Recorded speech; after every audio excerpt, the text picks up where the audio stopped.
There's been a lot of airtime, I suppose, around the idea of the 10,000 hours of expertise. Is there anything to that figure of 10,000 hours? I have no idea really about the 10,000 hours.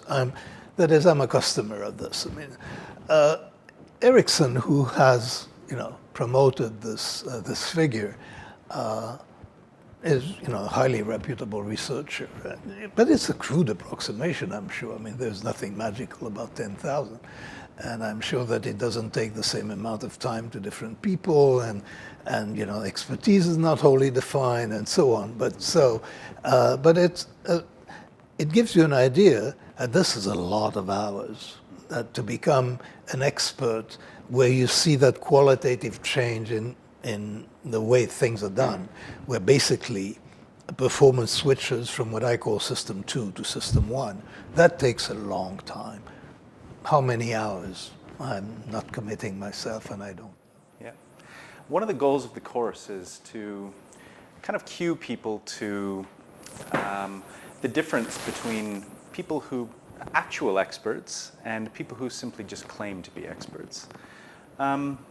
Is there anything that people should watch out for, any red flags to kind of tell the difference between people who actually know or can actually do what they claim? Yeah, I mean, I think Gary Klein and I wrote a paper in which we actually suggested an answer. It's embarrassingly simple, but when somebody acts like a self-confident expert on a range of problems, then there's one question to be asked.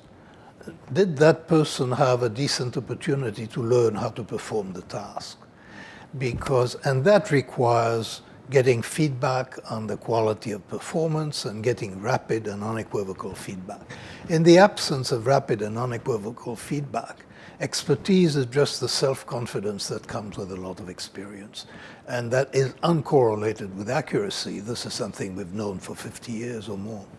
So if somebody wanted to become an expert at a new task, what's the fastest and most efficient way to turn, as you said, that system 2, that effortful sort of processing, into system 1? Well, there are really two ways of doing this, and you have to use both. You have to use system 2.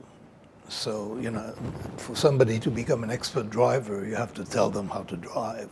So, and I would say for somebody to become an expert diagnostician on the basis of X-rays, you have to teach them, what those things look like, so that they'll be able to recognize them. But then you need also a lot of practice with high-quality feedback.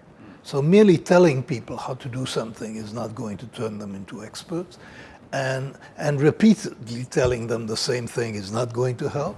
It's a lot of practice with feedback that creates real expertise. But you can abbreviate the time that it takes to reach expertise by having high-quality instruction about what cues you should be paying attention to.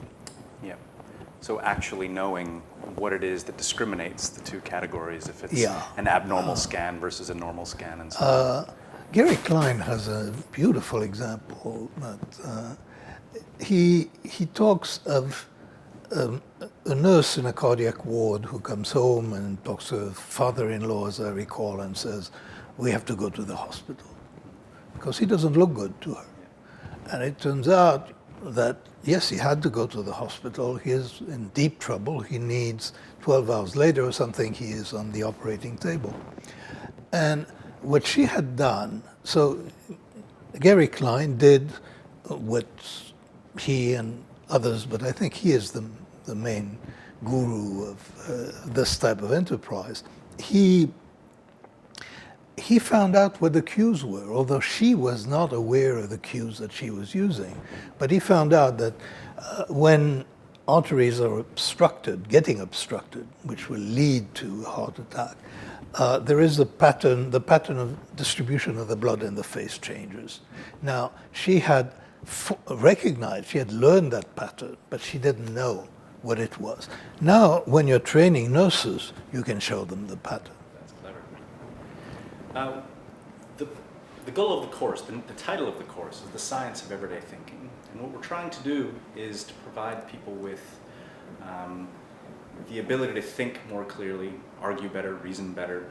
I suppose learn to use System 2, to be more analytic, to unpack, read more carefully, and so on. Do you have any advice for somebody in the course who's trying to improve their everyday thinking? Well,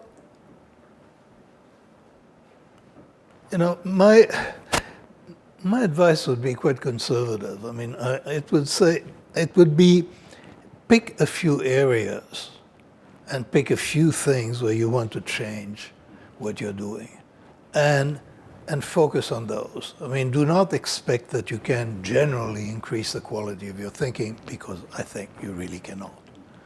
But you can, if there are repetitive mistakes that you're prone to make, if you learn the cues, the situations in which you make that mistake, then maybe you can learn to eliminate them.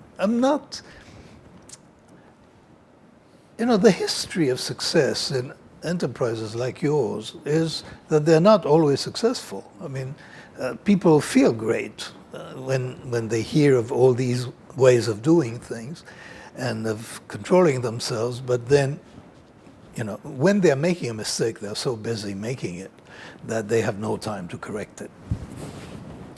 I mean, one of the reasons, I think, for my skepticism about this is that I don't think my thinking is very much better than it was, 40 years ago or 45 years ago when I started doing this work. So this suggests some humility.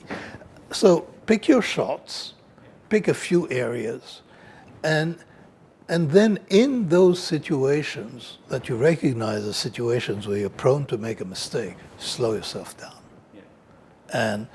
And one piece of advice, by the way, is that recognize situations where you can't do it alone, where you need a friend, where you need advice. Because if you do it alone, you're going to make a mistake. My name is Danny, and I think about thinking.